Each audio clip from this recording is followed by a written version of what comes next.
حاضرین مسجد السلام علیکم ورحمۃ اللہ وبرکاتہ۔ الحمدللہ رب العالمین والعاقبۃ للمتقین والصلاة والسلام علی سید المرسلین وعلی آلہ واصحابہ اجمعین، اما بعد فاعوذ باللہ من الشیطان الرجیم، بسم اللہ الرحمن الرحیم۔ الم یجدک یتیما فآویٰ، صدق اللہ مولانا العظیم وبلغنا رسولہ النبی الامین المکین الکریم، ونحن علی ذلک لمن الشاہدین والشاکرین، والحمد للہ رب العالمین۔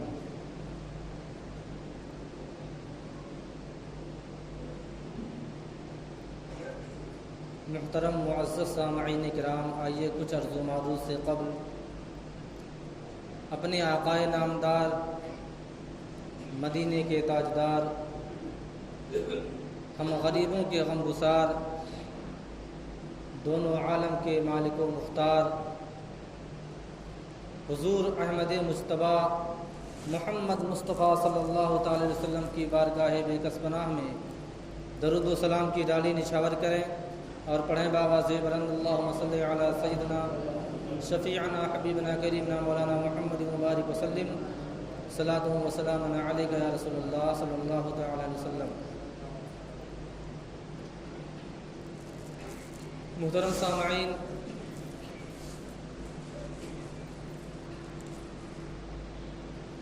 ماہ ربیع الاول کی کچھ تاریخیں اور بچی ہیں، اسی وجہ سے بہتر اور مناسب سمجھا کہ حضور سرور کائنات فخر موجودات حضرت محمد مصطفیٰ صلی اللہ تعالی علیہ وسلم کے حسن اور ان کی سیرت اور ان کی زندگی کے متعلق کچھ گفت و شنید کی جائے۔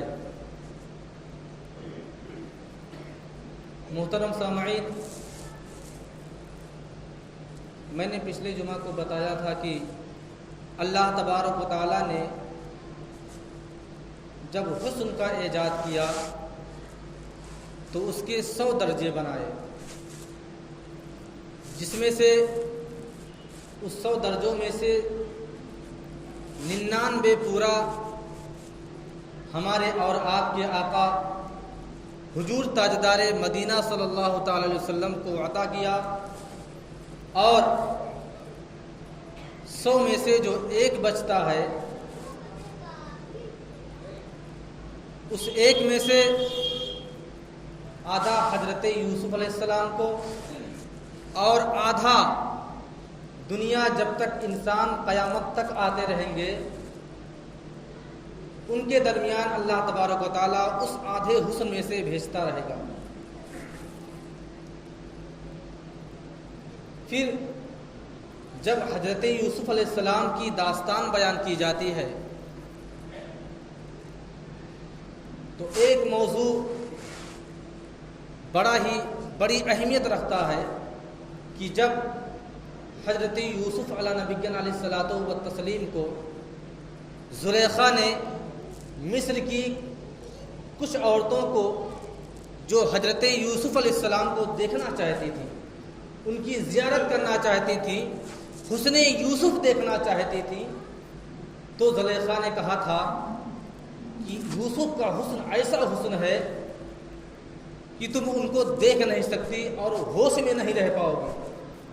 ان کو دیکھنے کے بعد حسن یوسف کو، جن کو اللہ تبارک و تعالیٰ نے صرف 1% میں سے صرف آدھا حسن دیا ہے اور میرے نبی کو 99 حسن دیا ہے،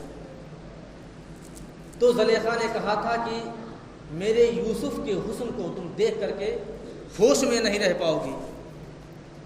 اسی وجہ سے زلیخا نے جب ان عورتوں کو بلایا جو بڑی سفارش کر رہی تھی، بڑی متمنی تھیں حسن یوسف کو دیکھنے کے لیے، تو زلیخا نے صرف اتنا کہا تھا کہ تم تمام عورتیں اپنے ایک ہاتھ میں چھری اور دوسرے ہاتھ میں نیبو لے لو، اور جس وقت میرے یوسف ادھر سے تمہارے سامنے سے تمہارے درمیان سے گزریں گے، اس سمے تم کو اپنے ہاتھوں میں لیے ہوئے اس نیبو کو کاٹنا ہے۔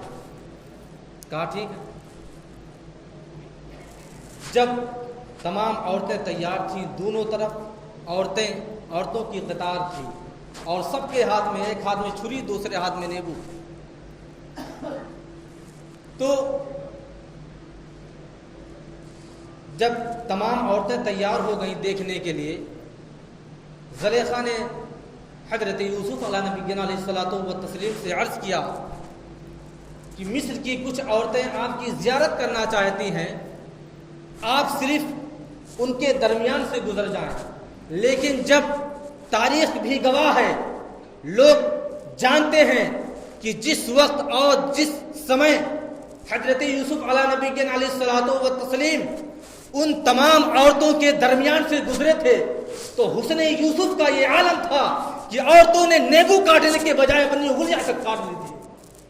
حسن یوسف کا یہ عالم تھا جس کو اللہ تبارک و تعالیٰ نے صرف 0.5% حسن دیا۔ سوچو،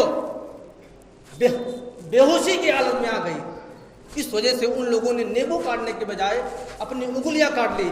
لیکن جس وقت میرا پیغمبر، جس وقت میرا نبی اس خاکدان گیتی پر تشریف لایا، تو لوگ بے ہوشی کی حالت میں نہیں بلکہ ہوش کی حالت میں اپنی گردنوں کو کٹا دیا، پتہ نہیں چلا۔ یہ تھا اس حسن یوسف اور میرے نبی کے حسن کا فرق۔ اور وہ تو بے ہوش تھی جنہوں نے اپنی انگلیاں کاٹی تھی نیبو کاٹنے کی بجائے۔ لیکن میرا نبی ایسے وقت میں آیا جس وقت لوگ اپنی بیٹیوں کو درگور زندہ کر دیا کرتے تھے، وہ بے ہوش تھے۔ اگر اس وقت کے لوگ کسی خوبصورت پتھر کو دیکھ لیتے تو اس کو اپنا معبود بنا لیتے تھے، کیوں؟ بے ہوش تھے۔ اور اگر کسی آگ کی لپٹ کو دیکھتے تھے تو اس کو بھی اپنا معبود بنا لیتے تھے، کیوں؟ بے ہوش تھے۔ لیکن جب میرے نبی تشریف لائے تو حضرت یوسف علیہ نبی علیہ الصلوۃ والتسلیم کے حسن کے برعکس، اس کا الٹا، اس کا اپوزٹ، حسن یوسف کو دیکھنے کے بعد عورتیں بے ہوش ہو گئیں۔ لیکن جب میرا نبی، میرا پیغمبر تشریف لایا تو لوگ جو بے ہوش تھے وہ ہوش میں آ گئے۔ حسن مصطفیٰ دیکھنے کے بعد لوگوں کو لگا کہ واقعی میں اب ہم دنیا میں اپنی زندگی بسر کر رہے ہیں۔ اور دوسری بات یہ کہ نور مصطفیٰ جب تک دنیا میں چمکا اور جگمگایا نہیں تھا، اس سے پہلے جس نبی کی پیشانی میں گیا، مثلا حضرت آدم علیہ نبی علیہ الصلوۃ والتسلیم کی پیشانی میں گیا تو حضرت آدم علیہ السلام کو اس نور کی وجہ سے اپنے زمانے میں ہمیشہ معزز اور مکرم رہے، اور اسی نور کی دین تھی، اسی نور کا معجزہ تھا کہ حضرت ابراہیم علیہ نبی علیہ الصلوۃ والتسلیم اپنے وجود نبوت کے ساتھ آگ میں چلے گئے، لیکن آگ نے جلایا نہیں۔ کیوں؟ کیونکہ آپ کی پیشانی میں نور محمدی گامزن تھا۔ اور جب وہی نور شکم آمنہ کے اندر جب قرار پاتا ہے، اور جب وہی نور آدمی کی شکل اختیار کر کے دنیا میں آتا ہے تو ساری کائنات جانتی ہے، دنیا کا ایک ایک بچہ جانتا ہے کہ اس وقت جب میرا نبی تشریف لایا تھا تو ساری کائنات خوشیاں منا رہی تھی۔ صرف دنیا کا اس میں دنیا کی تخصیص نہیں بلکہ ساری کائنات، یعنی چرند پرند، انسان، فرشتے، جنات، حیوان، سب کچھ ہر کوئی خوشی منا رہا تھا اور سب کے چہرے پر مسکراہٹ تھی، لیکن جس کے شکم سے پیدا ہوا، جس کا نور نظر تھا، جس کا لخت جگر تھا، یعنی حضرت آمنہ رضی اللہ تعالیٰ عنہ، وہ ایک پل کے لیے تو مسکرائیں کہ بیٹا تشریف لایا ہے، لیکن اس کے بعد آپ کی آنکھوں سے اشک جاری ہو گئے۔ رب تبارک و تعالیٰ سے کوئی بات، کوئی انسان، کسی انسان کا راز پوشیدہ نہیں۔ اللہ تبارک و تعالیٰ کی ہاتف غیبی سے آواز آتی ہے، آمنہ، ساری کائنات خوشیاں منا رہی ہے، آخر تو کیوں رو رہی ہے؟ رونے کی وجہ کیا ہے؟ حضرت آمنہ نے عرض کیا، مولا میں یہ سوچ رہی ہوں کہ اگر آج میرے نور نظر کے والد حضرت عبداللہ زندہ ہوتے تو میرے اس لخت جگر کے لیے کھلونے لاتے، کھیلنے کے لیے اس کے لیے کھلونا کون لائے گا، اس کو کھلائے گا کون؟ تب ہاتف غیبی سے آواز آئی، آمنہ روتی کیوں ہے؟ ارے حضرت عبداللہ ہوتے تو اس کو لوہے کا کھلونا دیتے، حضرت عبداللہ ہوتے تو اسے مٹی کا کھلونا دیتے، حضرت عبداللہ ہوتے تو اسے لکڑیوں کا کھلونا دے کے، ارے تیرے رب کا کرشمہ تو دیکھ، تیرا بچہ ایسا بچہ ہے کہ اپنی انگلیوں کو اشارہ دے گا، میں چاند اور تاروں کو کھلونا بنا دوں گا۔